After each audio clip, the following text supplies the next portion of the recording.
할렐루야. 복된 주일 2부 예배에 나오신 산성의 모든 가족들, 주님의 이름으로 환영하고 축복합니다. 예수님께서 베드로에게 물으셨습니다. 네가 나를 사랑하느냐? 오늘 이 예배 자리에서 우리에게도 같은 질문을 하십니다. 저는 오늘 고백합니다. 주님, 제가 주님을 사랑합니다.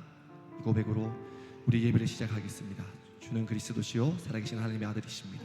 함께 찬양하겠습니다.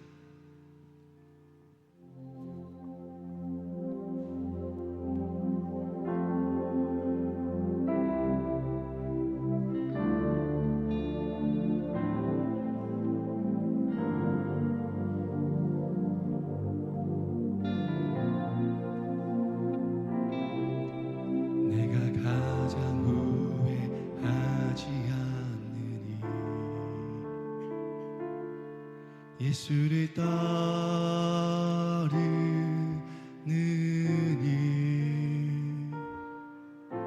내 금을 버리고 내 사랑들 뒤로 하고 나를 부르신 주님과 동행하느니 나의 평생을 소원하느니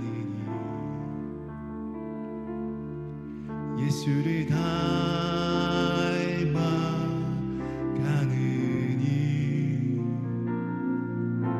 굳은 마음 제하시고 사랑을 가르치신 나의 예수님을 사랑하느니 날 부르심에 감사 날 놓지 않으신 감사 하늘 보자 버리고 날 사랑하심에 감사 나의 모든 삶을 남은 모든 인생을 예수님과 함께 걷겠습니다. 처음부터 다시 한번 고백하기 원합니다. 후회하지 않으니 예수를 따르니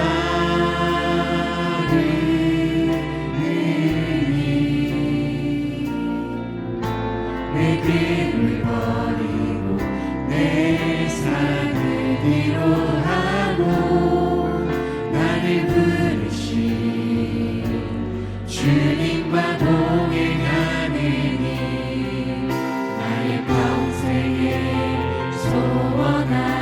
예수를 닮아가는 일입니다. 예수를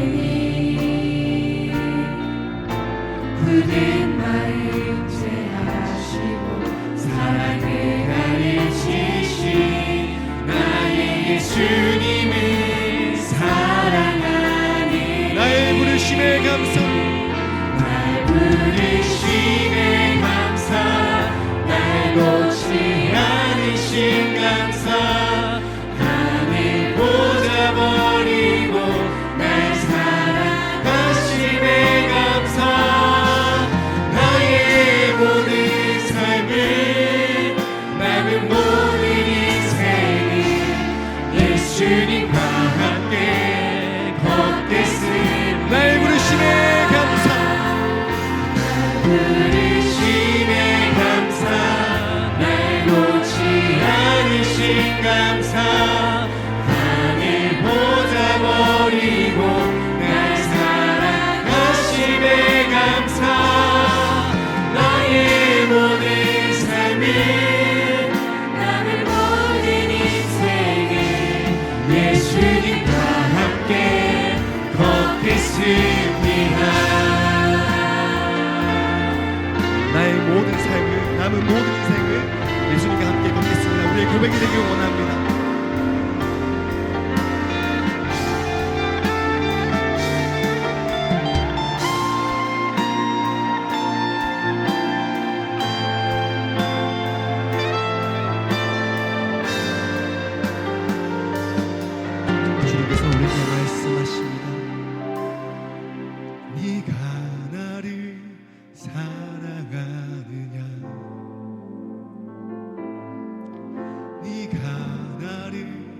사랑하느냐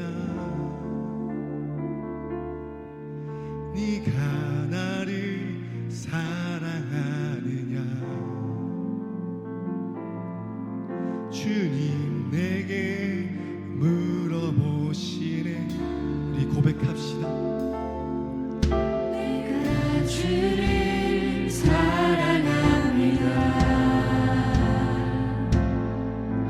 내가 주를 사랑합니다.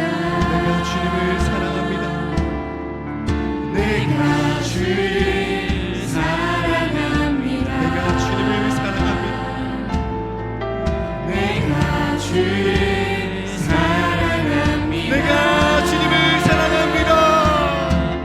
내가 주를 사랑합니다. 내가 주를 사랑합니다. 내가 주님을 사랑합니다. 내가 주를 사랑합니다. 내 사랑을 내 사랑을 주가 하십니다. 날 부르심에 감사. 부르심에 감사. 날 놓지 않으신 감사. 하늘 보자 버리고 날 사랑하심에 감사. 나의 모든 삶을 나는 모든 인생을 예수님과 함께 걷겠습니다. 날 부르심에 감사. 날 부르심에 감사. 날 놓지 않으신 감사. 나를 보자 버리고 나를 보자 버리고 날 사랑하시네. 사랑하심에 감사. 나의 모든 삶을 남은 모든 인생을 예수님과 함께 걷겠습니다.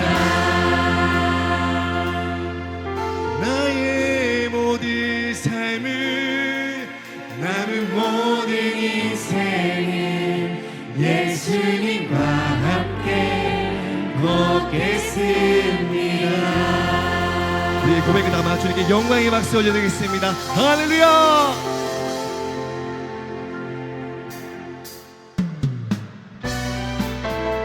주님은 우리를 은혜의 강가로 인도하십니다.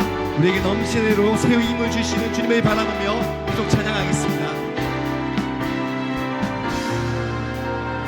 내 주 하나님 넓고 큰 은혜니 저 큰 바다보다 깊다. 너보다 주를 글로 깊은 데로 저 한가운데 가보라. 언덕을 떠나서 창파에 뱉기워 내 주 예수 은혜의 바다로 내 맘껏 쳐가. 왜 너 인생은 언제나 거기서 저 큰 바다 물결 보고 그리 모르는 깊은 바다 속을 한번 헤아려 안보라. 언덕을 떠나서 창파에 뱉기워 내 주 예수 은혜의 바다로 내 맘껏 쳐가라. 오늘 우리에게 넘치는 은혜를 부어주신 주님을 뜨겁게 찬양합시다.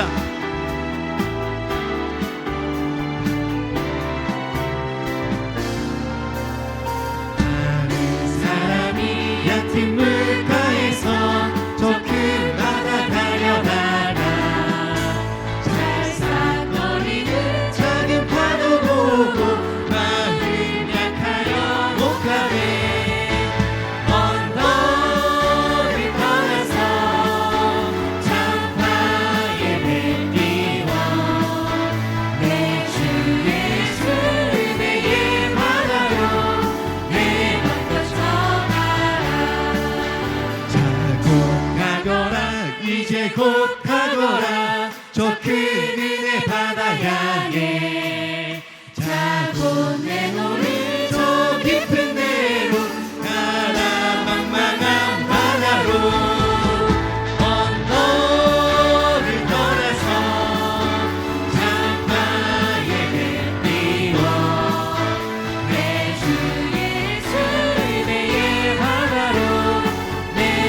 우리 목소리로 고백합시다.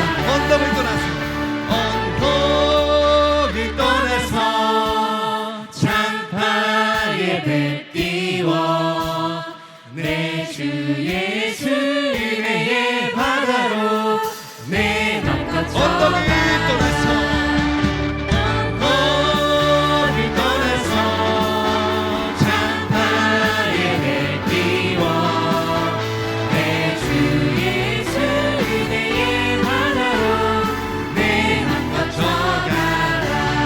계속해서 뜨겁게 박수치며 주님을 찬양합시다. 나를 찬양하신 주님의 은혜를 기억하며 이제 우리는 십자가의 군병으로 나아갑니다. 함께 찬양합시다.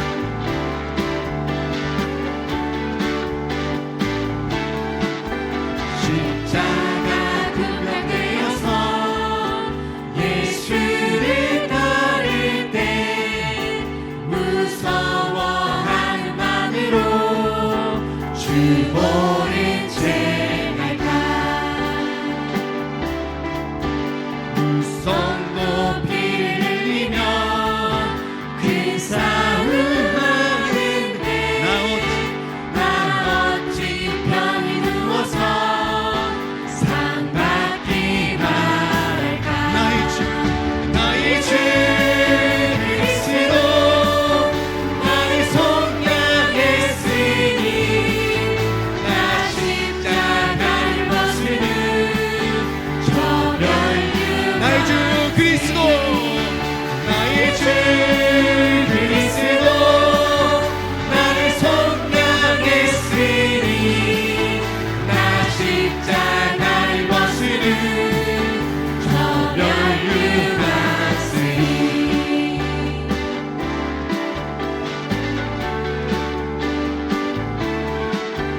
이 죄악 많은 세상에 수많은 원수들 날 유혹하고 했지만 내 주만 나 멸류관을 쓰려고 멸류관을 쓰려고 몸 바쳐 싸울 때 주에게 용기 주시사 이기게 하시네. 아멘. 나의 주 그리스도 나를 속량했으니 나 십자가를 벗으는 저 멸류관. 승리의 그날 승리의 그날이 되어 십자가 문명들 대가를 불러 영광을 주님께 돌리. 나의 주 그리스도 나를 속량했으니 나 십자가를 벗으는 저 우리의 목소리로 고백합시다. 나의 주 그리스도 나를 속량했으니 나 십자가를 벗으는 저 멸류. 나의 주 그리스도 나의 주 그리스도 나를 속량했으니 나 십자가를 벗으는 저 멸류관쓰니. 우리를 구속하신 주님께 영광의 박수 올려드리겠습니다. 할렐루야.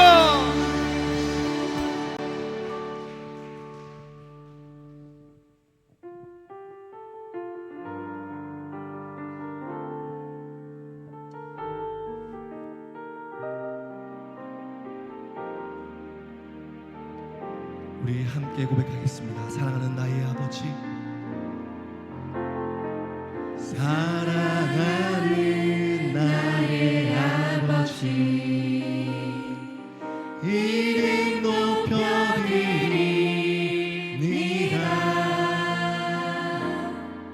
주의 나라 찬양 속에 임하시니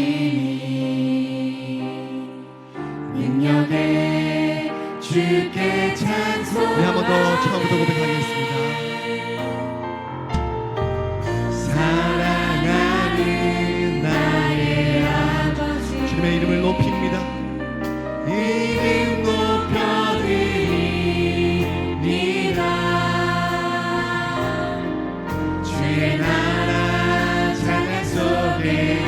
임하시니 능력의 주께 찬송하네 전능하신 하나님 찬양 언제나 동일하신 주 전능하신 하나님 찬양 영원히 다스리리 전능하신 하나님 찬양 전능하신 하나님 찬양 언제나 동일하신 언제나 동일하신 주 전능하신 하나님 찬양 영원히 다스리리 나 주의 이름 높이리 나 주의 이름 높이리 나 주의 이름 높이리 나 주의 이름 높이리 하늘 높이리 하늘 높이 올린 깃발처럼 주의 이름 전능하신 전능하신 하나님 찬양 언제나 동일하신 주 언제나 동일하신 주 전능하신 하나님 찬양 영원히 우리 두 손 높이 들고 나 주의 이름 높이리 나 주의 이름 높이리 나 주의 이름 높이리 나 주의 이름 높이리 하늘 높이 하늘 높이 올린 깃발처럼 주의 이름 전능하신 전능하신 하나님 찬양 언제나 언제나 동일하신 주 전능하신 하나님 찬양 영원히 다스리리 주님 내 안에 주님 내 안에 내 안에 주님 내 안에 계시고 내 안에 계신 주님 내 안에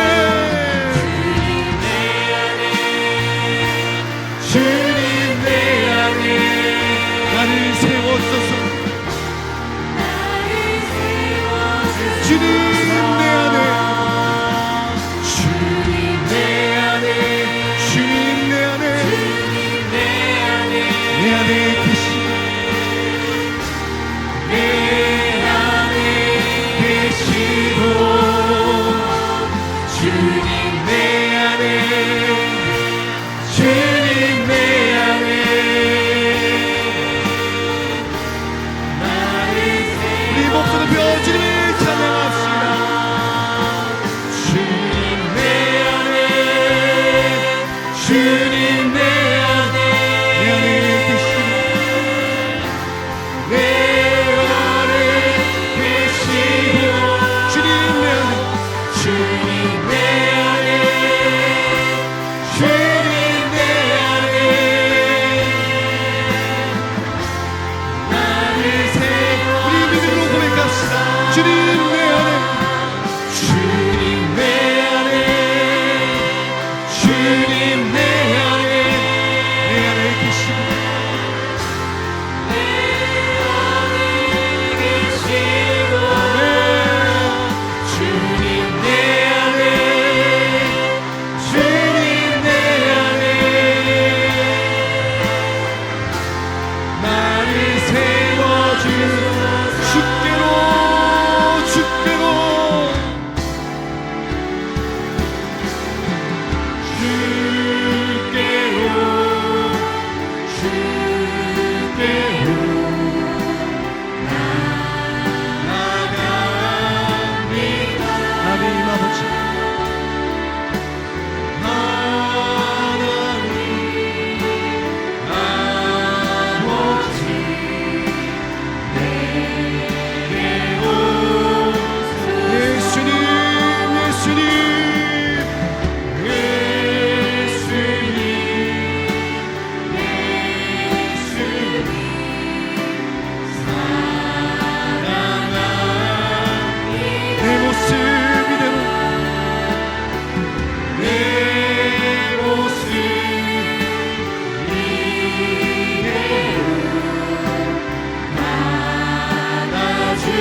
그 자리에 가서 찬양했습니다. 십자가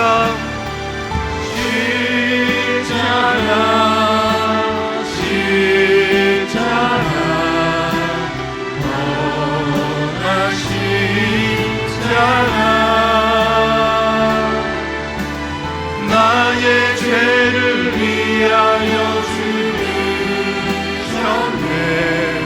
고난 받으셨네. 주 영광 여기 임하사 열방향에 금이 비추소서.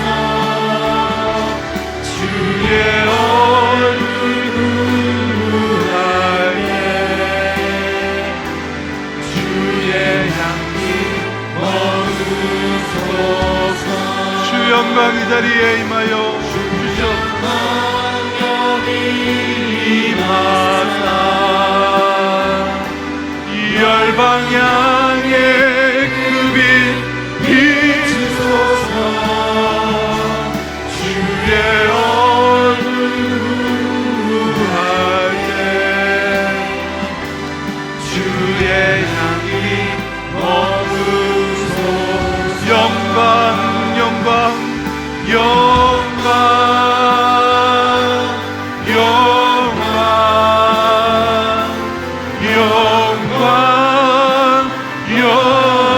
오직 하나님께만 영광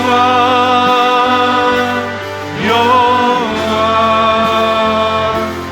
영광 영광.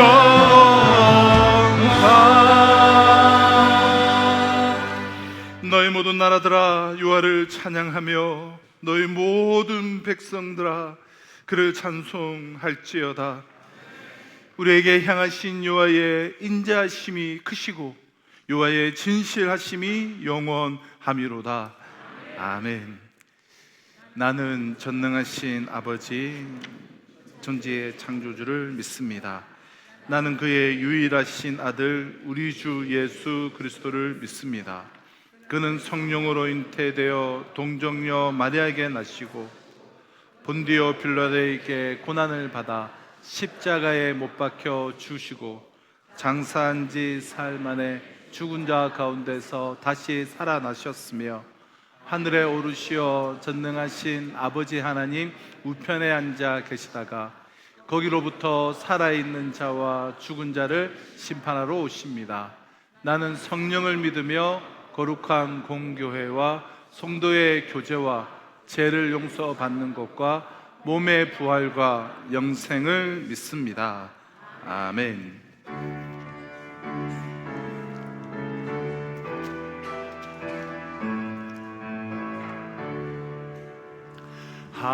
하늘에 가득 차 영광의 하나님 온 땅에 충만한 존귀하신 하나님 생명과 빛으로 지혜와 권능으로 언제나 우리를 지키시는 하나님 성부와 성자와 성령 삼위의 하나님 우리 예배를 받아주시옵소서.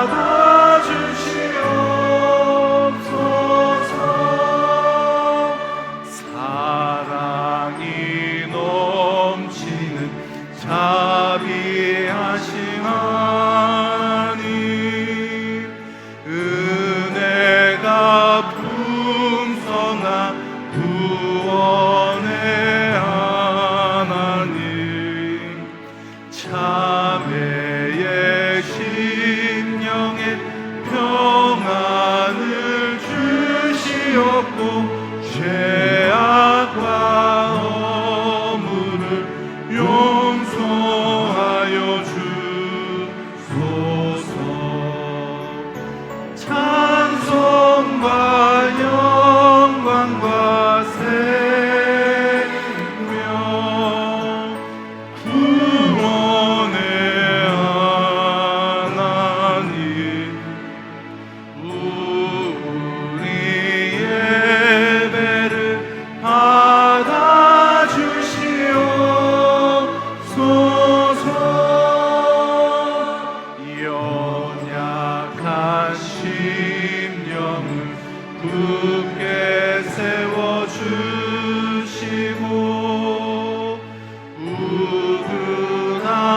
마음을 지혜롭게 하시고 주의 뜻 받들어 참되게 살아가며 주 말씀 따라서 용감하게 하소서.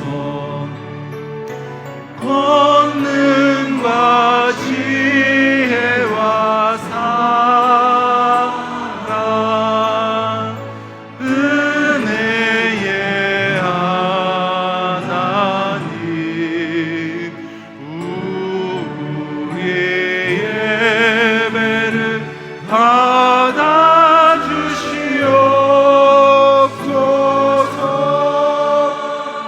주 앞에 나올 때 우리 마음 기쁘고 그 말씀 임되어 새 희망이 솟는다.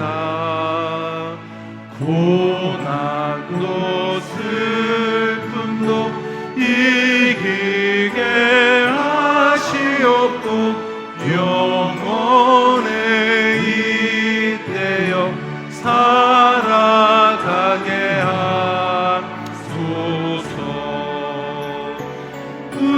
우리의 자랑과 기쁨 생명의 하나님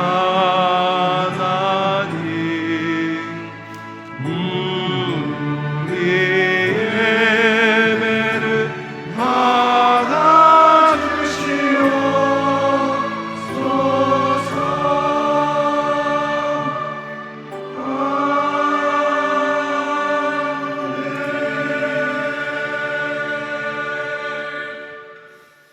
사랑이 많으신 하나님 아버지, 가정의 달 5월을 맞아 우리의 가정들을 지켜주시고 부모님과 자녀, 형제 자매가 서로 사랑하며 믿음 안에서 하나됨을 이루게 하심을 진심으로 감사드립니다. 이 땅의 모든 가정마다 하나님의 평강과 은혜가 충만하게 하시고 믿음의 유산이 다음 세대로 이어지는 복된 가정들이 되게 하여 주시옵소서. 오늘 또 성전을 찾은 저희들이 감사하며 찬양과 모든 영광을 하나님께 올려드립니다. 지나간 한 주간도 하나님 아버지 은혜와 사랑으로 저희들 승리하게 하시고 오늘 거룩한 주님의 날에 성전에 찬양과 경배를 드리게 하시니 감사드립니다. 이 시간 온 마음과 정성을 다하여 올려드리는 예배를 통하여 하나님 홀로 영광 받아 주시옵소서. 하나님 아버지, 지난 한 주간 우리의 삶을 돌아봅니다. 언제나 우리의 모습은 부끄럽지만 예수님의 보혈의 공로를 의지하여 아버지께 나아가오니 긍휼히 여겨 받아 주시옵소서. 이 시간 예배를 통하여 공급하여 주시는 하나님의 은총을 기대합니다. 오늘도 충만한 은혜를 부어 주시옵소서. 통치자 되시는 하나님 아버지, 이 땅을 주님의 뜻 가운데 이끌어 주시기를 간구합니다. 분열과 갈등이 깊어져가는 사회의 현실 속에서 참된 화해와 회복이 일어나게 하여 주시고 국민 모두가 공동체의 선을 위하여 마음을 모으게 하여 주시옵소서. 특별히 6월에 예정된 대통령 선거가 하나님 앞에서 바르고 공의롭게 이루어지게 하시고 이 땅의 미래를 향한 건강한 비전을 제시하는 지도자가 세워지게 하여 주시옵소서. 하나님 아버지, 오늘 스승의 주일을 맞이하여 특별히 다음 세대를 가르치는 교사 선생님들을 위하여 기도드립니다. 말씀을 전하고 삶을 본을 보이기 위해 눈물로 씨를 뿌리는 교사들의 헌신을 주님께서 기억하여 주시고 지치지 않도록 힘과 위로를 허락하여 주시옵소서. 교사들의 헌신을 통하여 다음 세대의 믿음과 뿌리가 깊게 내리고 삶의 방향을 주 안에서 정하게 하여 주시옵소서. 오늘도 복음 들고 온 땅 가운데 흩어져서 예수 그리스도의 복음을 증거하는 선교사님들을 붙들어 주시옵소서. 특별히 우리 교회가 파송하고 협력하며 후원하는 선교사님들 건강과 안전을 지켜주시고 사역함에 부족함이 없도록 필요에 따라 공급하시는 하나님의 역사하심을 누리게 하여 주시옵소서.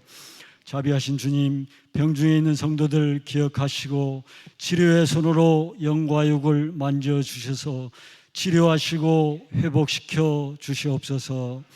오늘도 단위에 세우셔서 하나님의 말씀을 전하시는 담임 목사님 지혜와 권능을 넘치도록 부어주시고 능력의 말씀으로 선포하게 하여 주시옵소서. 정성껏 준비한 할렐루야 찬양대의 찬양을 기쁘게 받아주시고 곳곳에서 예배를 돕는 손길들을 기억하시고 축복하여 주시옵소서. 감사드리옵고 거룩하신 예수님의 이름으로 기도드리옵나이다. 아멘.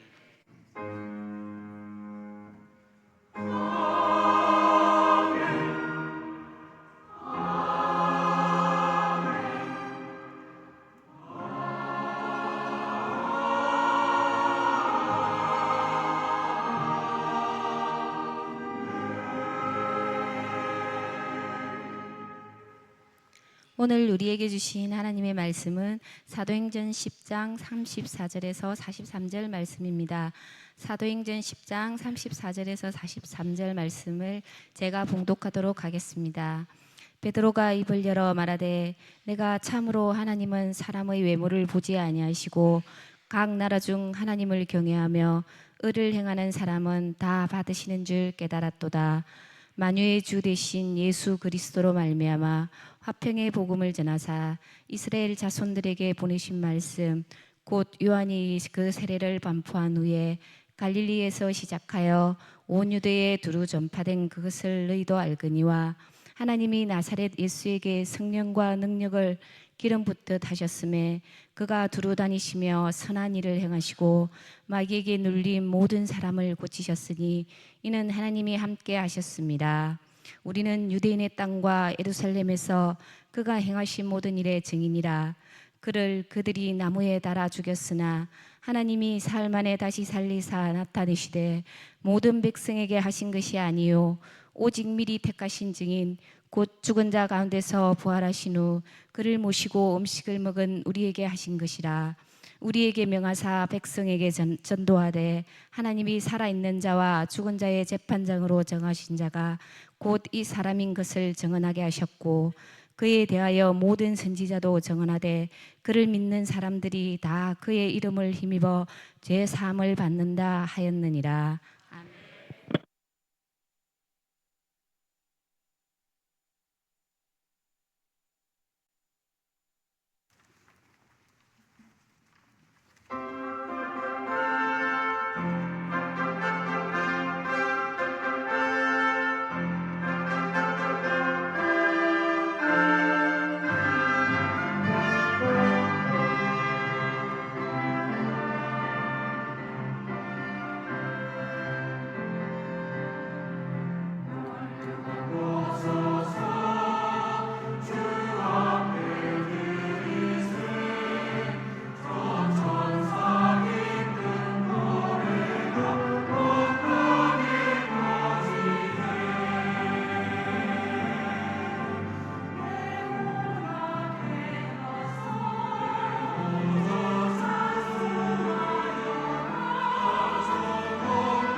사랑의 고백을 우리 가슴에 안고 우리 주님의 손에 우리 봉헌하도록 하겠습니다. 먼저 그 나라와 그 의를 구하라. 먼저 그 나라와 의를 구하라. 그 나라와 그 의를 그리하면 이 모든 것을 너희에게 더하시니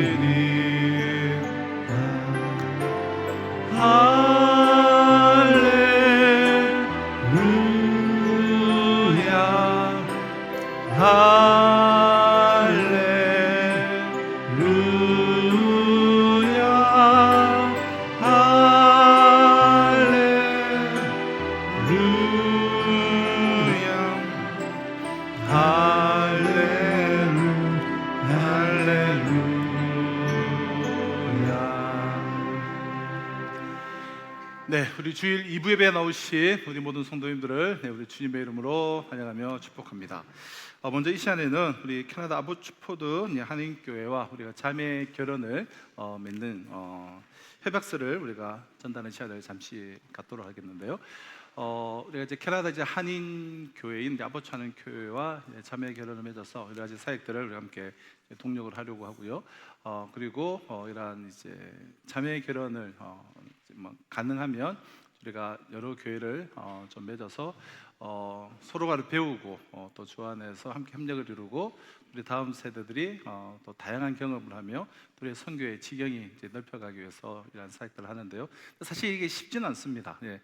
또 목사님이 단순히 아는 사이, 친한 사이가 아니라 정말 모든 것을 오픈하고 공유할 수 있는 또 그런 관계가 돼야 되고 또 교회들이 그런 마음이 모아져야 되기 때문에 참 쉽지 않은 일인데 우리가 처음으로 이제 시작이 됐고요. 이 시간 우리 두 분 장로님 한번 앞에 나오시겠습니까? 특별히 오늘 우리 캐나다에서 우리 문홍 장로님 걸음 이제 해주셨는데요. 이 시간 우리 자매결혼 협약서를 앞에 서주시며 제가 이제 간단한 좀 핵심되는 내용만 좀 몇 가지 제가 읽어드리도록 하겠습니다.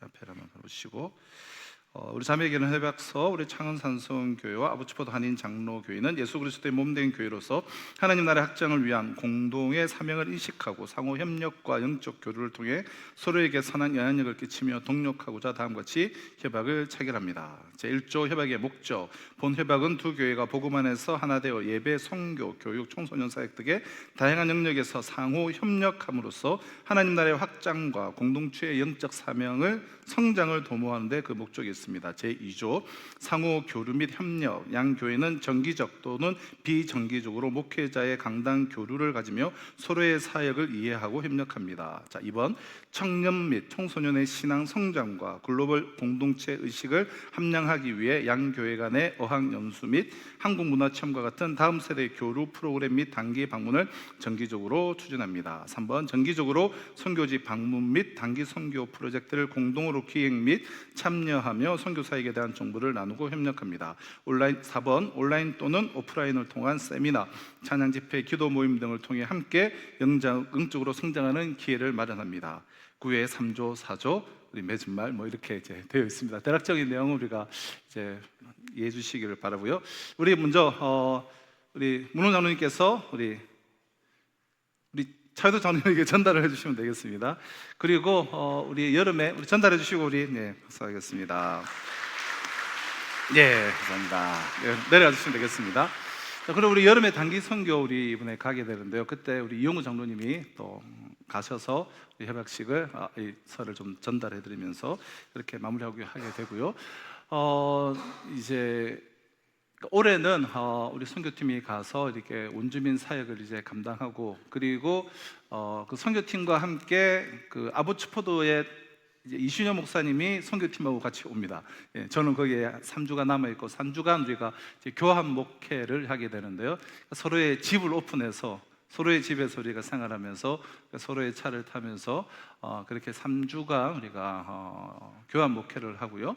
그리고 우리가 또 선교까지 진행됩니다. 또 그 외에 우리가 이제 우리 다음 세대들, 우리 청년들, 청소년들 여러 가지 우리가 뭐 어학연수라든지 또 그 외에 여러 가지 우리가 또 많이 경험하고 우리 최대한 우리 교회 다음 세대들에게 그런 다양한 것들 우리가 경험할 수 있도록 글로벌 인재로 좀 양성하는 그런 일에 도움을 주기 원하는데요. 우리 일부 예배 때 우리 청년들이 예를 들어서 딱 간다 그러면 우리가 공항에 이제 픽업 나오고 또 이제 생활할 수 있는 공간 또 확인해주고 다 해주시기로까지 약속을 이제 하셨습니다. 그래서 우리가 서로 이렇게 왕래하며 함께 이제 협력하는 그런 귀한 교회 것들이 될 수 있도록 우리 기도해 주시면 감사하겠습니다. 자, 우리 오늘 우리 스승의 주일로 또 섬기는데요. 오후 예배 시간에는 우리 장기 근속상 우리 전달하겠습니다. 그리고 특별히 이번에는 우리가 금요일, 토요일 우리가 경주에 있는 베이스 캠프에서 우리 선생님들과 함께 우리 위로하고 또 격려하고 또 함께 하는 우리가 그런 MT를 가졌는데요. 아주 좀 유익한 시간들이었고 또 함께 이제 기도하는 시간들이었습니다. 우리 선생님들 얼마나 이제 고생하십니까? 요즘 같은 시대에 다음 세대를 책임지는 우리 선생님들 많이 격려해 주시기를 바라고요.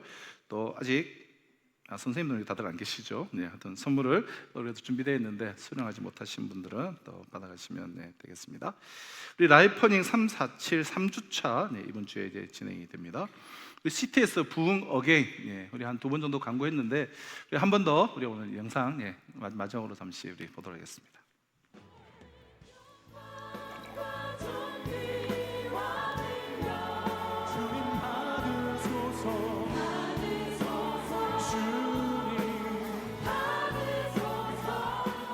내 기준, 내 방법으로 드리는 예배가 아니라 하나님이 기뻐하시는 임재 예배를 드리기를 원하는 자, 일어나서 손을 들고 기도하는 자, 주여 삼창하며 간절히 기도합니다. 주여, 아멘. 우리 옆에 있는 자녀들을 향해 손을 얹고 기도해 주세요. CTS 온 세대가 함께하는 한국교회 기도운동 부흥 어게인은 세대가 나눠서 예배드리고 기도하는 것이 아니라 모든 세대들이 함께 이렇게 조선 할아버지 할머니와 어린아이들이 부모님과 우리 자녀들이 함께 기도하고 함께 찬양하고 함께 뜨겁게 울부짖고 함께 소리내어 하나님의 이름을 부르는 이 시간 부흥 어게인입니다. 주님만이 내 모든 것 되시네. 주의 선하심 나 노래하네. 할렐루야.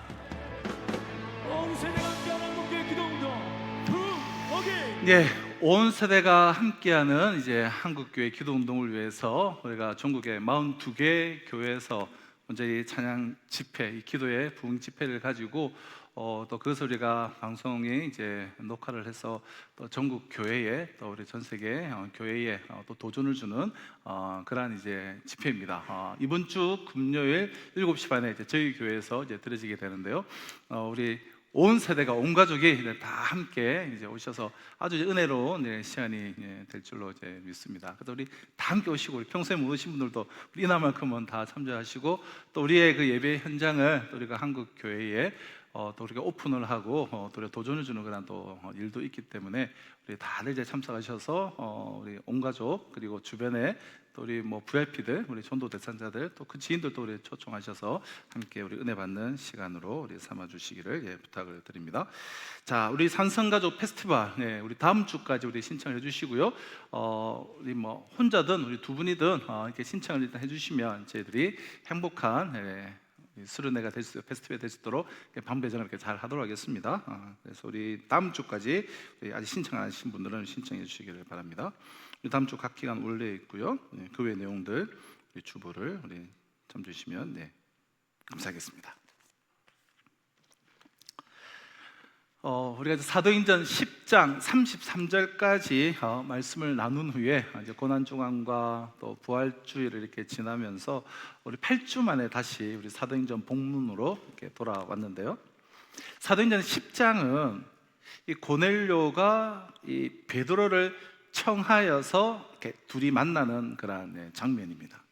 그러니까 고넬료에게도 또 베드로에게도 이 환상이라고 하는 아주 특별한 계시죠. 이 계시의 방법을 통해서 두 사람이 만남이 이루어지게 되는데, 이방인인 로마 백부장 고넬료는 욥바의 무두장이 시몬의 집에 머물고 있는 베드로를 청해라라는 환상을 보고 또 듣고 베드로를 청하게 되고, 베드로 또한 기도 중에 이 환상을 통해서 하나님께서 깨끗하다고 하신 것을 너가 속되다고 하지 말라라는 그 음성을 듣고 이방인 그 고넬료의 집으로 향하게 됩니다. 자, 욥바의 무두장인 시몬의 집에서 출발을 한 이 베드로가 그 이튿날 가이사라의 이방인 이 고넬료의 집에 도착을 했을 때, 고넬료는 자기 친척들과 자기 친구들까지 온 가족을 다 불러 모은 채 베드로를 이제 기다리고 있었죠. 베드로와 고넬료는 지금 난생 처음으로 만나는 관계예요. 근데 이 둘은 서로 사실은 적대시할 수밖에 없는 그런 관계입니다. 지배 국가의 장교와 피지배 국가의 그 어부, 또 무엇보다 유대인과 이 이방인, 도무지 연결될 수가 없는 그런 관계입니다. 베드로가 유대인이 적대시하는 이방인인 이 고넬료의 그 집을 찾은 것은 하나님의 말씀 때문이었어요. 하나님이 나에게 지시하셨다는 거예요. 유대인인 베드로 역시 다른 유대인들처럼 이 이방인들과 함께하기를 싫어하고 부정하게 여겼지만, 하나님께서는 베드로에게 하나님께서 유대인을 깨끗하게 하신 것처럼 이방인들도 깨끗하게 하신다라고 말씀을 하셨습니다. 그러면서 베드로에게 의심하지 말고 고넬료가 보낸 사람들과 함께 고넬료를 찾아가라라고 그렇게 명령하셨습니다. 하나님의 말씀이 없었다면 모르겠지만 하나님께서 명령하신 이상 베드로는 더 이상 주저할 수가 없었습니다. 그래서 주저함 없이 부름을 내가 사양하지 아니하고 왔노라라고 하면서 고넬료의 집을 찾았습니다. 자, 겉으로는 고넬료의 부름을 지금 사양하지 않은 것처럼 보이지만 실제로는 고넬료를 통한 하나님의 그 부르심을 사양하지 않았던 것이죠. 이처럼 베드로는 그 이방인과의 사귐을 절대적으로 금기시하는 그 유대인의 간습과 전통을 스스로가 파기를 하고, 그로 인해 같은 유대인들로부터 이 공격받게 될 것을 뻔히 알면서도 다 감수하면서까지 이방인 고넬료의 부름을 사양하지 않고 고넬료를 찾아갔습니다. 그리고 고넬료에게 왜 자신을 불렀는가라고 물어봤어요. 그래서 부름을 사양하지 않냐고 왔노라, 무슨 일로 나를 불렀느냐, 대체 무슨 일로 나를 불렀느냐라는 거예요. 자, 베드로는 하나님이 무조건 가라고 하시니까 순종해서 왔지만 사실 왜 불렀는지는 모르는 상태로 있었다는 거예요. 자, 그런데 이 고넬료의 이 베드로의 질문에 대한 베드로의 질문에 대한 고넬료의 답변이 더 걸작이에요. 자, 30절로 33절을 한번 보실까요? 고넬료가 이르되 내가 나흘 전 이맘때까지 내 집에서 제9시 기도를 하는데 갑자기 한 사람이 빛난 옷을 입고 내 앞에 서서 말하되 고넬료야, 하나님이 내 기도를 들으시고 내 구제를 기억하셨으니 사람을 욥바에 보내어 베드로라는 시몬을 청하라. 그가 바닷가 무두장이 시몬의 집에 유숙하느니라 하시기로 내가 곧 당신에게 사람을 보내었는데 자, 오셨으니 잘하였나이다.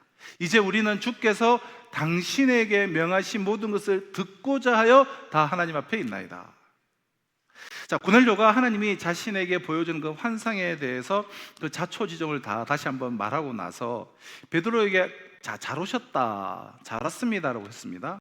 그 다음에 한 고넬료의 말이 너무나 이게 좀 재미있어요. 황당하다고 해야 될까요? 재밌다고 해야 될까요? 이제 우리는 주께서 당신에게 명하신 모든 것을 듣고자 하여 이 자리에 있다. 무슨 말입니까? 나도 왜 하나님이 당신을 청하라고 한지는 나도 그것은 모르겠고, 당신이 그 이유를 지금 나에게 말해달라. 주께서 당신에게 명하신 것을 내가 듣고자 한다. 즉 당신이 그 대답을 해 주십시오라는 이야기예요. 그럼 고넬료가 지금 하나님의 뜻을 압니까? 몰라요. 그저 그냥 순종을 했을 뿐이에요. 베드로가 압니까? 모릅니다. 그도 그저 순종을 했을 뿐이에요. 그러니까 지금 둘 다 왜 만나는지를 지금 모르고 있습니다. 고넬료는 순종을 해서 베드로를 청했고, 베드로는 순종을 해서 그 청함을 받고 이렇게 찾아온 거예요. 둘 다 그저 하나님의 그 말씀에 순종을 했을 뿐이에요. 근데 그 순종을 통해서 하나님께서 역사하시는 거예요. 순종하는 사람들을 통해서 하나님의 일하심을 이제 막 알게 되는 거예요. 자, 베드로가 고넬료를 만나서 당신이 왜 날 초청했느냐라고 물으니까 고넬료가 환상을 본 것을 쭉 간증을 하면서 그 대답을 내가 당신에게 듣기를 원합니다, 말해 주십시오라고 말을 하자, 이런 고넬료의 간증을 듣는 그 순간에 베드로에게 깨달음이 오기 시작을 합니다.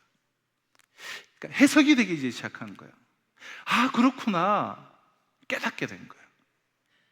베드로는 전통 유대인입니다.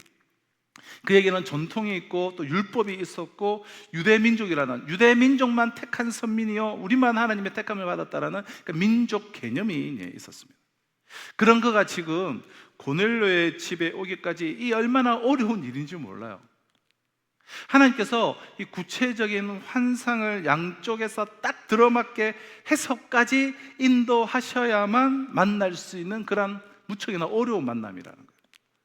이런 초자연적인 방법이 아니고서는 당시 유대인들이 그 가지고 있었던 이방인에 대한 그 개념이 결코 깨어지지 않기 때문에, 그토록 깨어지지 않기 때문에 이러한 환상을 통하여서 그들의 그 율법을 어길 수도 없고 전통을 어길 수도 없고 그 민족의 그 관념을 그 의식 속에서 깰 수가 없었습니다. 그만큼 깨기가 어려웠다는 거예요.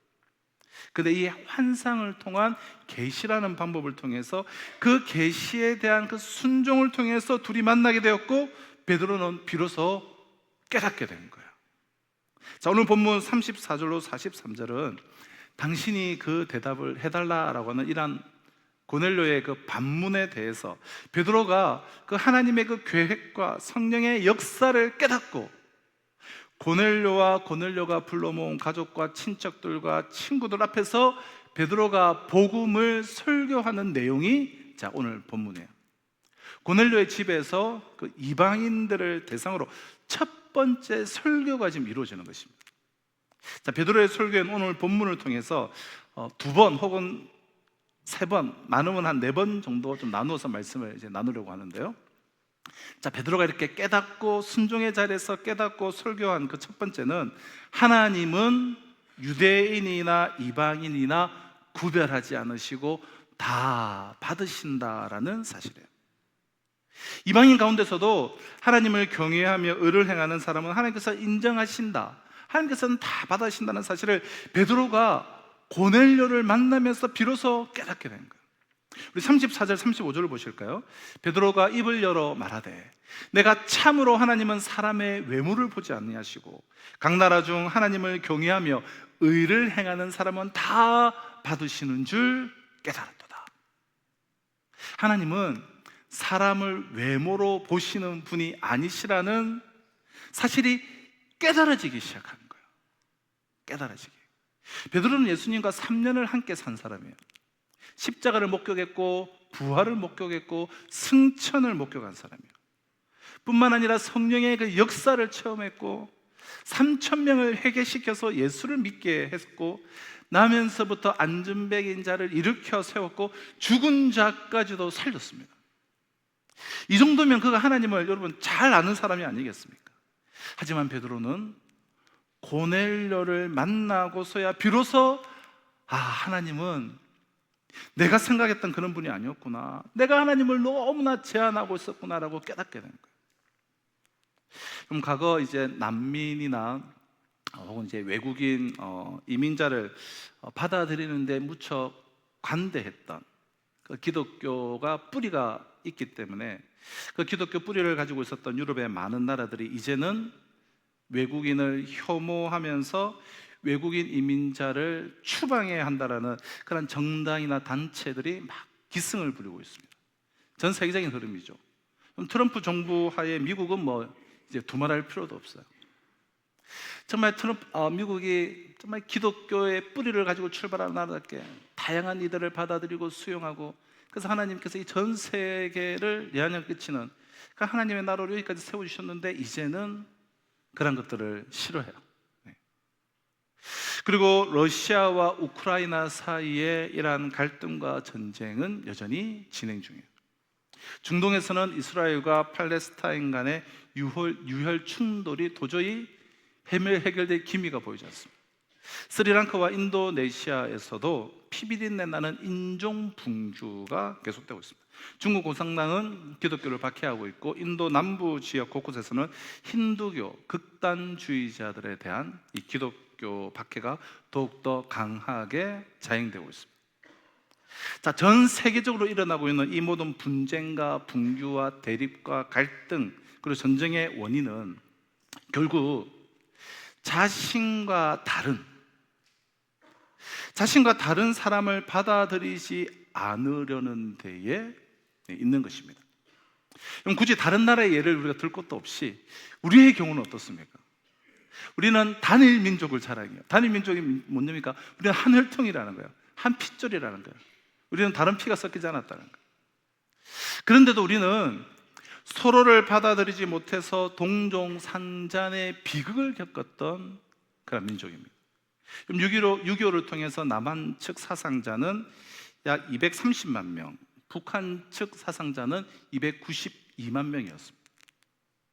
남북한 합하여서 무려 522만여 명의 사상자를 낸 거예요. 당시 남북한을 통틀어서 한반도 전체 인구는 3천만 명이 채 되지를 않았습니다.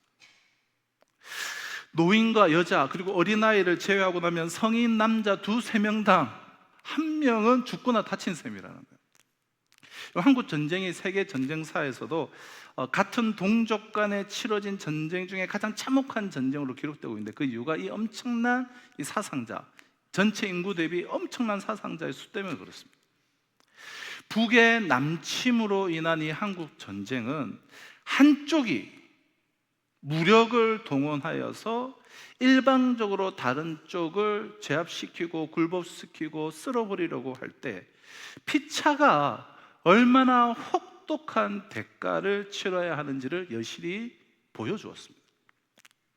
남북으로 나누어진 것뿐만 아니라 전쟁 후로는 동서로 나누어졌어. 그 동서로 왜 나누어지게 됐는가 그 근본 이유를 찾아보면 정말 말도 안 되지 않습니까?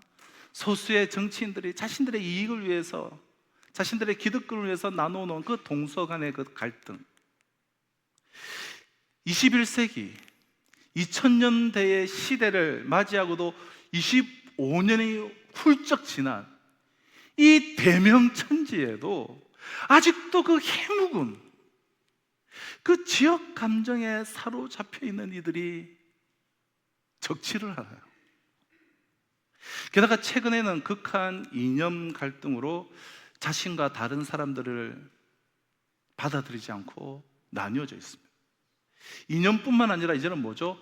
청년과 노년, 그러니까 세대로 또 심지어 요즘에는 남자와 여자로 성별로 또 뭐 부한자와 또 일반 서민들로 재산으로 계속해서 나눠요. 소위 말하는 이 갈라치기죠. 자신의 정치적 이득을 위해서 갈라치기 하는 이쪽 어떻게든지 내가 이쪽에 대한 이야기만 해서 이쪽의 것에 대한 기득권을 내가 계속 유지하겠다라는 그 갈라치기 하는 정치인들에게 놀아나서 나와 다른 사람들을 받아들이지 않고 나누어져 있는 것이 너무나 이제는 당연하게 되었어요. 우리가 우리끼리만 서로 받아들이는데 인색한 것은 또 아니에요. 우리는 우리와 다른 외국인에 대해 그 어느 나라보다도 사실 더 배타적이에요. 오늘 한국에서 일하고 있는 제3세계 근로자들 중에서 얼마나 많은 사람들이 인권의 사각지대 가운데 놓여 있습니까? 저는 최근에 저에게 출석하는 분의 그 일을 통해서 알게 되었는데요. 미국만 하더라도 다른 나라 그 나라에서 태어나기만 하면 아무것도 따지지 않고 일단 시민권을 주지 않습니까? 근데 우리나라는 태어나도 시민권을 이제 주지를 않는다고 합니다. 저는 최근에 알게 되었는데요. 그만큼 우리는 배타적이에요. 인권의 사각지대예요. 그러면 악덕 기업주들에 의해서 얼마나 비인간적인 대우를 많은 제3세계 외국인 노동자들이 받고 있는지는 이미 잘 알려진 사실이에요. 자, 그뿐만이 아니죠. 우리에게는 다른 나라에서는 찾아보기가 힘든 용어가 있어요. 국제결혼이라는 그런 말이에요. 한국인이 외국인과 결혼을 하면 우리는 아무런 꺼리낌 없이 국제 결혼이라고 말해요. 외국인과의 결혼이 국제 결혼이면 그러면 한국인끼리의 결혼은 그러면 국내 결혼이라고 불러야 되지 않겠습니까? 그럼 결혼은 인간과 인간의 결합을 의미하는 거예요. 국적이 다르다고 해서 뭐 결혼의 의미, 결혼의 내용이, 그런데 결혼의 질이 달라지는 것은 아니에요.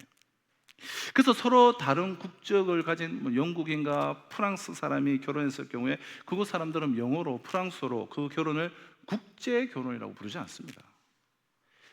국제 결혼이라는 말 자체가 없어요. 그 결혼 역시 다른 결혼과 동일한 결혼일 뿐이기 때문에요. 한 인간과 한 인간이 만나서 하나가 되는 것. 그러면 우리가 외국인과의 결혼을 국제 결혼이라고 부르는 것은 그것은 바람직한 말이 아니에요.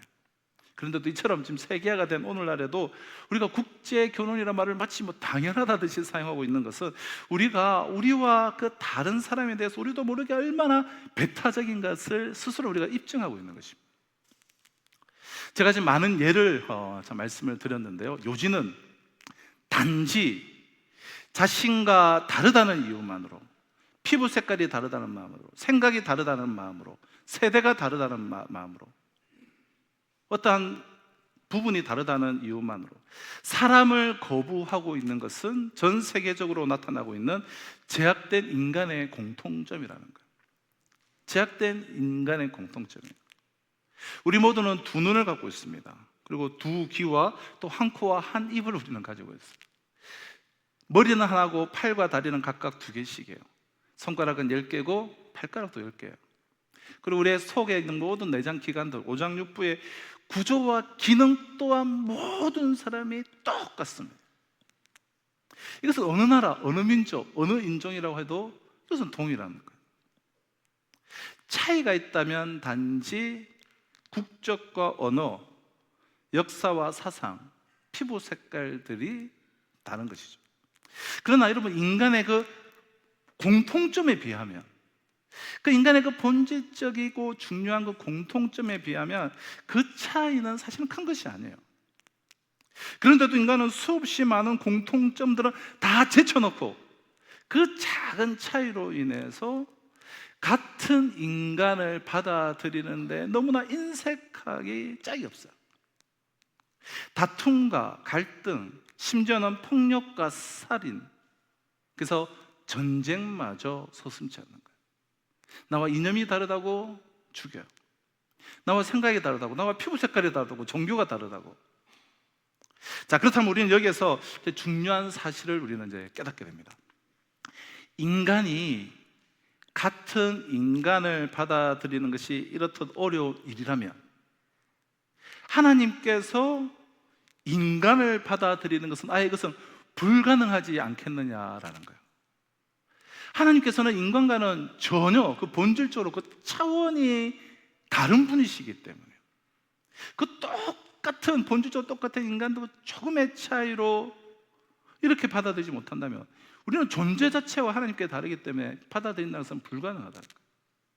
하나님께서는 창조주이신 데 비해서 우리는 피조물에 지나지 않습니다. 하나님께서는 영원하시나 인간은 유한한 존재에 불과해요.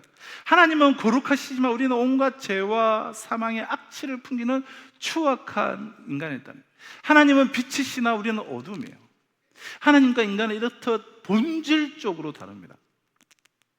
그러므로 하나님께서 당신과 이 본질적으로 다른 인간을 받아들이신다는 것은 불가능한 것처럼 보여요. 하지만 오늘 본문은 그와는 정반대의 사실을 우리에게 전해주고 있다는 것에 너무나 놀라움이 있는 말씀입니다. 가이사라의 이방인 고넬료가 자신이 어떻게 한 번도 본 적이 없는, 그리고 적대적일 수밖에 없는 그 베드로를 청하게 되었는지를 베드로에게 소상하게 밝혔을 때 베드로는 비로소 깨닫고 이렇게 감탄을 한 것이죠. 내가 참으로 하나님은 외모로 사람을 보지 아니하시고 각 나라 중 하나님을 경외하며 의를 행하는 사람은 다 받으시는 줄 깨달았도다. 이런 베드로가 이토록 감탄할 수밖에 없었던 것은 하나님께서 유대인이든 이방인이든 구별 없이 인간을 다 받아주신다라는 이 놀라운 이 사실을 자신의 그 두 눈으로 확인을 했기 때문에. 이방인 고넬료는 자기 집안 식구와 친척 그리고 친구들을 다 모아놓고 우리가 다 하나님 앞에 있다라고 고백을 하였고, 베드로는 하나님께서 다 받아주시는 줄을 깨달았더라고 감탄했습니다. 하나님께서 고넬료 그 한 사람이 아니라 그곳에 고넬료와 함께 있는 사람을 다 받아주셨음을 베드로가 직접 확인을 했기 때문에. 자, 여기서 우리가 지금 오해하지 말아야 될 것이 하나 있는데요, 우리가 31절에도 그 표현이 있지만 사도행전 10장 2절은 고넬료를 이렇게 소개해요. 그가 경건하여 온 집안과 더불어 하나님을 경외하며 백성을 많이 구제하고 하나님께 항상 기도하더니. 자, 오늘 본문 우리가 자칫 잘못 이해하면 고넬료가 먼저 하나님을 경외하고 그리고 의를 행하였기에 하나님께서 그를 받아주신 것으로 우리가 오해하기 쉽습니다. 자, 그러나 우리는 이 본문의 의미를 우리는 이미 잘 알고 있습니다. 하나님께서 이방인 고넬료를 먼저 받아주셨기에 하나님의 그 은총 속에서 고넬료가 비로소 하나님을 경외하며 의를 행할 수가 있었습니다. 더욱이 십자가에서 돌아가신 예수 그리스도를 통한 하나님의 구원의 복음을 아직 알지 못하고 있는 고넬료는 아직 알지를 못해요. 그 아직 알지 못하는 고넬료와 그 주위 사람들에게 하나님께서 그 복음을 친히 전해 주시기 위해 욥바에 있는 베드로를 고넬료의 집으로 보내시기까지 하나님께서 그들을 위해서 얼마나 치밀하게 역사를 하셨는지, 그 두 사람에게 각각 한 상을 보여주시고 얼마나 치밀하게 역사하셨는지에 대해서 우리는 지난 49번째 강해에서 54번째, 즉 6번의 강해를 통하여서 우리는 상세하게 이제 살펴본 것이에요. 그것은 하나님께서 먼저 그들을 다 받아주시지 않았다고 한다면 불가능했을 신비로운 구원의 손길이었습니다. 오늘 본문 35절에서 이 받으시다, 다 받으시는 줄, 이 받으시다라는 의미로 사용된 헬라 원어의 원뜻은 영접하다라는 의미예요. 영접하다.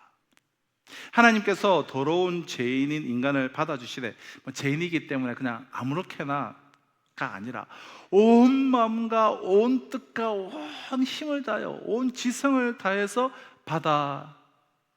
주셨다라는 의미예요. 고넬료가 하나님을 알기도 전에 하나님께서 먼저 고넬료를 영접해 주신 거예요. 그러므로 고넬료가 하나님을 영접할 수 있었던 것은 그보다 선행되었던 하나님의 그 고넬료 영접이 수반한 당연한 결과였다는 거예요. 거룩하신 하나님께서 더러운 죄인의 모습 그대로, 정말 역겹게 풍기는 죄의 냄새 그대로, 형편없는 그 수준, 지금 수준 그대로 다 영접해 주신다는 것은 아무리 생각해도 그것은 믿기 어려운 일이에요.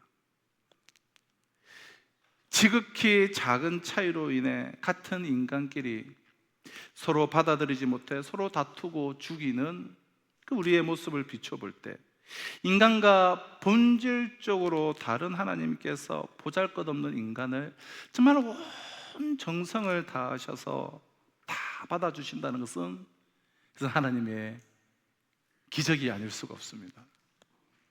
하나님께서 그런 분이시기에 형편없는 우리를 다 받아주시기 위해 당신의 그 독생자까지 기꺼이 내어 놓으셨던 것입니다. 저는 천국 환송 예배 때 종종 마태복음 11장 28절 말씀을 설교하고 참 위로하기를 참 좋아하는데요, 부목사 때 제가 장례 설교를 할 때 이 말씀으로 설교를 한 적이 있는데요, 그 장례식에 이 불신자이란 가족이 있었습니다. 근데 그분은 이 예배가 매우 못마땅한 듯 보였어요. 표정에 그리고 자세에 그 모습이 역력했어요. 자, 그런데 마태복음 11장 28절 말씀으로 설교를 하는데, 수고하고 무거운 짐진 자들아 다 내게로 오라, 내가 너희를 쉬게 하리라. 자, 그분으로서는 당연히 평생 이제 처음 들어보는 주님의 말씀이었고, 저는 그저 그냥 평범하게 설교를 했을 뿐이에요. 자, 그런데 다 내게로 오라, 다 내게로 오라. 제가 이 부분을 좀 이렇게 설명을 하는 동안 우리 주님의 그 말씀이 그분의 마음을 만지셨던 것 같아요. 다 내게로 오라. 특히 다 내게로 오라는 말씀 중에 이 다라고 하는 한 글자, 이 부사 다, 이 말씀이 그분의 마음을 강하게 만지셨습니다. 하나님이 은혜를 이제 주신 것이죠. 다 오라시면 나까지도 말인가. 한 번도 주님을 찾은 적도 없고 알려 해본 적도 없는 나까지. 그 후에 그분의 그런 믿음의 이제 고백이죠. 그와 동시에 그분의 눈에서 그런 뜨거운 눈물이 좀 흐르고 있었어요. 자, 다 내게로 오라고 초청하시는 주님의 말씀을 통해 그동안 주님과는 무관한 삶을 살았던 그 자신마저 다 받아주시는 하나님의 그 사랑을 참 그 시간 하나님 은혜를 주셔서 그분이 체험을 하신 거예요. 사랑하는 성도 여러분, 우리 역시 마찬가지지 않습니까? 만약 하나님께서 이 세상에서 이 성경의 말씀을, 복음의 말씀을 다 아는, 정말 이렇게 잘 아는 그런 지성인들만 부르셨다면, 여러분, 저는 여러분들은 말할 것도 없고, 저는 분명히 하나님의 구원에서 여러분 제외되었을 것 같아요. 하나님께서 정말 올바르고 정의롭고 도덕적인 완전한 인격자만 부르셨다라고 한다면 저는 제외가 되었을 것입니다. 하나님께서 돈 많은 사람들이나 성공하고 또 높은 자들에 오른 사람들만 부르셨다면 역시 저는 제외되었을 것입니다. 하나님께서 인간을 부르시되 다 내게로 오라고 부르시고 인간을 받으시되 다 받으시는 분이시기에, 그럼 저처럼 부족하고 그리고 악한 인간도 예수 그리스도 안에서 하나님의 자녀로 참 구원 얻을 수가 있었고, 지금 우리 모두가 다 이 자리에 이렇게 앉아 있을 수 있게 되지 않았습니까?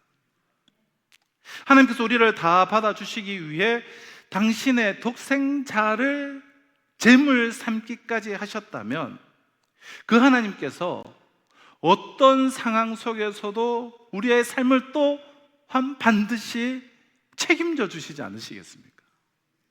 이 사실을 우리가 분명히 믿는다면 우리는 하나님의 영접을 받은 사람들답게 살아야 되지 않겠습니까? 나와 조금의 차이가 있는 다른 사람들을 내가 다 받아들이며 그들을 영접하는 삶을 살아야 되지 않겠습니까? 하나님께서 명령하세요. 일어나라, 빛을 발하라. 이는 내 빛이 이르렀고 여호와의 영광이 내 위에 임하였음이니라. 하나님께서 인간의 외모를 보시지 않고 인간을 다 받아 주시는 분이시기에 참 자신과 같은 이방인도 구원받을 수가 있었음을 깨달은 고넬료 일행이 본문 이후에 하나님을 더욱더 경외하면서 이 진리의 빛을 발하는 삶을 산 것은 불을 보듯 뻔한 일이에요.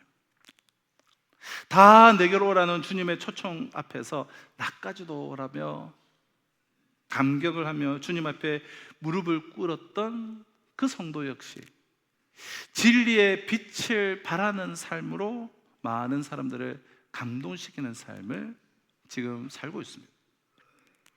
그럼 진리의 빛을 발하는 삶이란 두말할 것도 없이 진리이신 주님의 말씀을 쫓는 삶이에요.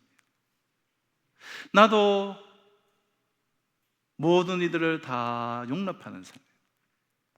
저는 여러분들에게도 이런 일이 있기를 바랍니다. 우리 하나님은 여러분이 지금 생각하는, 내가 생각하는 정도의 하나님이 아니에요. 여러분 생각 속에 있는 분보다 훨씬 크신 분이세요. 여러분이 생각하는 하나님이 바로 여러분의 신앙이에요. 내가 지금 생각하는 하나님이 지금 나의 신앙의 현주소라는 거예요. 우리의 신앙생활이 어떻게 보면 이렇게 좀 맥없이, 맥이 없는 이유는 죽은 하나님을 믿고 있기 때문에. 말로는 살아계신 하나님이라고 말하고 찬양은 살아계신 하나님이라고 찬양하지만 실제로는 그 하나님이 그 기적을 일으키긴 하는데 초대교회에서나 좀 일으키셨고 지금은 한 2000년도 지났고 기운이 다 빠지셔서 잘 일으키시지 않는 분으로 지금 믿고 있는 거예요. 진짜 지금도 살아서 우리가 사도행전을 목격하듯이 그 역사를 행하시는 하나님으로 안 믿잖아요. 그러니 기도 안 하죠. 그 하나님이 지금도 역사하시고 지금도 나의 간구에 응답하신다는 것을 진짜 믿으면 그 기도의 자리에 그렇게 안 나올 수가 있겠습니까? 안 믿는 거죠. 물론 뭐 그렇게 하신다 뭐 그렇게는 알아요. 근데 죽은 믿음이죠. 살아있는 믿음이 아닌 거예요. 내 오라비 나사로가 다시 살아나리라는 예수님의 그 말씀에 대해서, 그 죽은 나사로의 집에 찾아가서 말씀하셨잖아요. 내 오라비 나사로가 다시 살아나리라. 이 예수님의 말씀에 대해서 마르다가 어떻게 반응을 합니까? 네, 마지막 부활 때에는 다시 살겠죠. 그건 저도 이제 알아요. 이런 마르다 같이 우리가 믿는다는 거예요. 그저 때가 되면 다 살 것이고, 뭐 또 때가 되면 또 이렇게 뭐 천국도 가게 될 것이고 다 알아요. 근데 그저 그냥 그런 식으로만 생각하는 것이죠. 지금도 살아서 역사하시는 하나님인 것을 믿지 않아요. 우리에게는 하나님은 어제나 오늘이나 영원토록 변하지 않으시며 바로 지금도 믿는 사람들에게 살아서 역사하시는 분이라는 그 살아있는 믿음이 필요합니다. 지금 베드로의 머리에 충격이 온 거예요. 그냥 확 깨닫게 된 거예요. 그냥 활짝 그의 영이 열린 거예요. 아, 하나님은 사람을 혈통으로 보지 않으시는구나. 할례를 받았느냐 안 받았느냐, 이스라엘인이냐 이방인이냐, 이런 게 중요하지 않구나 하고 그가 깨닫게 된 거예요. 그는 할례나 혈통을 굉장히 중요하게 여겼습니다. 그래서 모든 사람이 다 할례를 받아야 된다고 생각했어요. 모든 사람들은 율법의 자녀가 되어야 된다고 생각했어요. 근데 보니까 그게 아닌 거예요. 이방인에게도 역사가 일어나는 것을 그가 본 거예요. 아, 그렇구나. 우리 하나님은 그런 분이 아니었구나. 내가 너무 옹졸하게 그냥 구약의 율법의 하나님으로 제한해서 내 식으로 하나님을 제한하고 있었구나 하고 깨닫게 된 것입니다. 특별히 믿은 지 오래가 되어서 신앙이 전통화, 화석화, 나름대로의 신앙으로 이제 굳어지신 분들은 이 신간이 변해야 돼요. 하나님에 대한 나의 생각이 바뀌어야 돼요. 이 굳어진 이 신앙의 틀을 깨뜨리셔야 돼요. 하나님에 대한 생각이 변하지 않으면 여러분들의 신앙은 잠잠하게 그대로 있게 됩니다. 교회에 왔다 갔다 하면서 교회 봉사도 열심히 하고 이것저것 뭐 다 하지만 뭔가 이게 팡 터지질 않아요. 이 복음의 역사, 신앙의 역사, 성령이 지금 내 안에 와서 동행하시는데 뭔가 이 성령의 역사, 이 복음의 역사, 뭔가 이게 팡 터지질 않아요. 뭔가 답답해요. 터지질 않아요. 날개를 주셨는데 날개가 있는데도 이게 날지를 못하는 거예요. 항상 이렇게 땅만 보면서 이렇게 겨우겨우 기어다니는 것이죠. 여러분, 나시기를 바랍니다. 네. 비상을 하십시오. 우리 하나님은 그런 하나님이시기 때문에.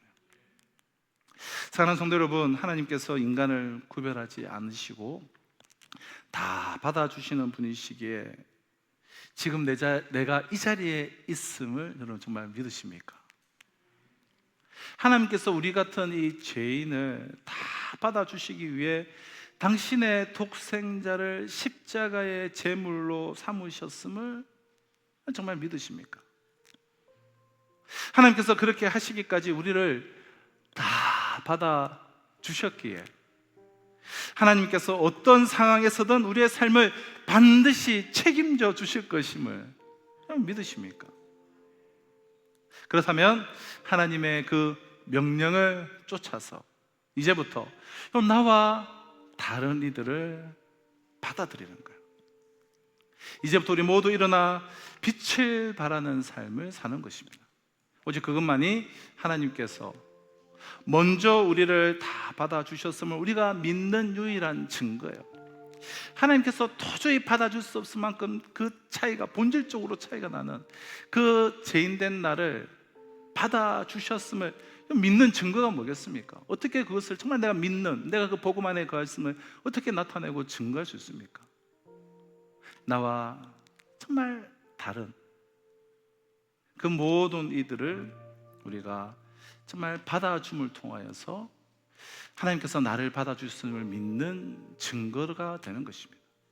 그리고 그때부터 이 세상은 하나님을 믿는 우리로 인하여서 깨끗하게 맑아지고 환하게 밝아지게 될 것입니다.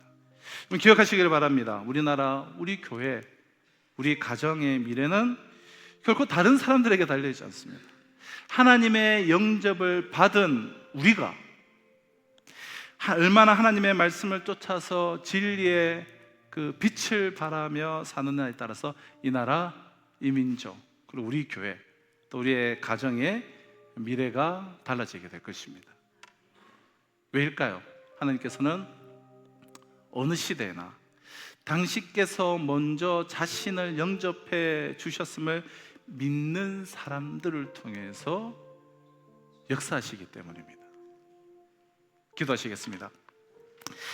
만약 하나님께서 나처럼 나와 조금이라도 다른 존재는 받아주시지 않는 분이셨다면 우리 가운데 감히 누가 이 자리에 앉아 있을 수가 있었는지요. 그러나 하나님께서 인간의 외모를 보지 않고 다 받아주시는 하나님이시요, 수고하고 무거운 짐진자들을 다 내게로 오라고 품어주시는 하나님이시기에 독생자를 십자가의 그 제물로 삼으시기까지 나 같은 하찮은 죄인도 다 받아주시고 또 책임져 주심을 깨닫고 그 하나님께 찬송과 영광을 올려드립니다. 우리 모두 하나님의 이 사랑을 마음속에 새기고 나와 다른 이들을 받아들일 수 있는 힘을 허락하여 주시옵소서. 이제 다 같이 일어나 진리의 빛을 발하는 삶을 살기를 결단합니다. 영원한 진리신 주님을 쫓아 살아갈 때 우리를 통해 진리의 빛이 드러나도록 도와주시옵소서. 예수 그리스도의 이름으로 기도합나이다. 아멘. 시간 우리 마지막 찬양 믿음의 고백으로 우리 찬양하며 나누겠습니다. 내가 누려왔던 모든 것들이, 내가 지나왔던 모든 시간이, 내가 걸어왔던 모든 순간이 당연한 것 아니라 은혜였소. 내가 하나님의 자녀로 살며 오늘 찬양하고 예배하는 삶, 복음을 전할 수 있는 축복이 당연한 것 아니라 은혜였소. 모든 것이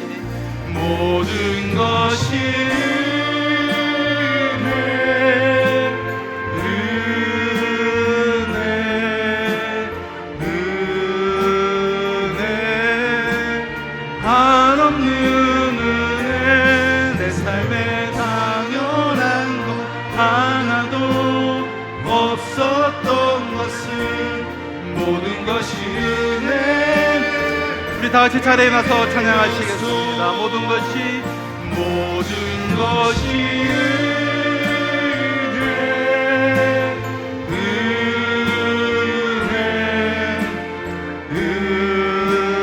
은혜, 한없는 은혜, 내 삶에 당연한 것 하나도 없었던 것은 모든 것이 은혜였소.